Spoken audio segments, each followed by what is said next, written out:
Hello mga kaibigan at mga kapatid sa Panginoon. Bakit may mga tao na nakikipagtalo tungkol sa pagka-Diyos ng Panginoong Hesukristo? Na malinaw naman na siya'y Diyos na nahayag sa laman. Kaya hindi na dapat tayo magtaka mga kapatid. Kasi noong pa man ay pinagtatalunan na yan tungkol sa pagka-Diyos ni Kristo. Kaya ang sabi ni Pablo sa 1 Timothy 3:16, at walang pagtatalo, dakila ang hiwaga ng kabanalan, yaong nahayag sa laman, pinabaging banal ng Espiritu, nakita ng mga anghel, ipinangaral sa mga bansa, sinampalatayanan sa sanlibutan, tinanggap sa itaas sa kalwalatian. Ayon dito kay Pablo, wala na dapat pang pagtalunan o pagdebatehan tungkol sa pagka-Diyos ni Kristo sapagkat ang Diyos ay nahayag sa laman. Kung babasahin natin sa English mga kapatid, God was manifest in the flesh. Kung sa Tagalog pa, ang Diyos ay nahayag sa laman. Sino ba ang nahayag sa laman? Kung di ang Panginoong Hesukristo, na nagkatawang tao para tubusin tayo sa ating mga kasalanan. Kaya noon pa man ay kontrobersiya na o pinag-uusapan o pinagtatalunan kung ang Diyos ay nahayag sa laman. Kaya wag na kayong makipagtalo tungkol sa pagka-Diyos ni Kristo.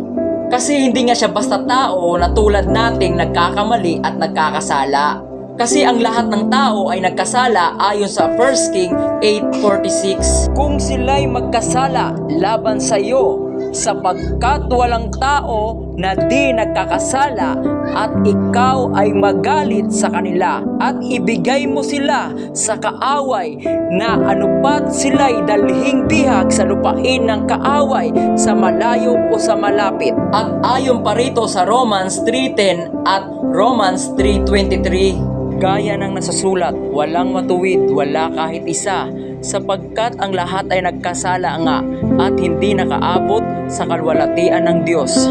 Ayon dito, ang lahat ng tao ay nagkakamali at nagkakasala at walang nakaabot sa kalwalatian ng Diyos. Kung tao pala si Kristo, dapat nagkasala din siya. Kasi ang lahat ng tao ay nagkasala. Nagkasala rin ba talaga si Kristo? Ano ba ang sabi ng Biblia tungkol kay Kristo?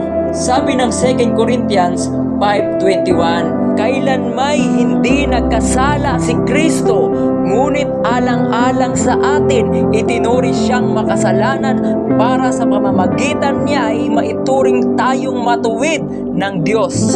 Ngunit alang-alang sa atin, siya itinuring makasalanan upang sa pakikipag-isa natin ay sa Kanya maging matuwid tayo sa harapan ng Diyos. Yun naman pala, hindi nagkasala si Kristo.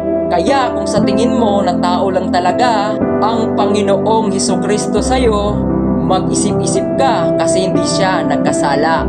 Tulad nating tao na makasalanan.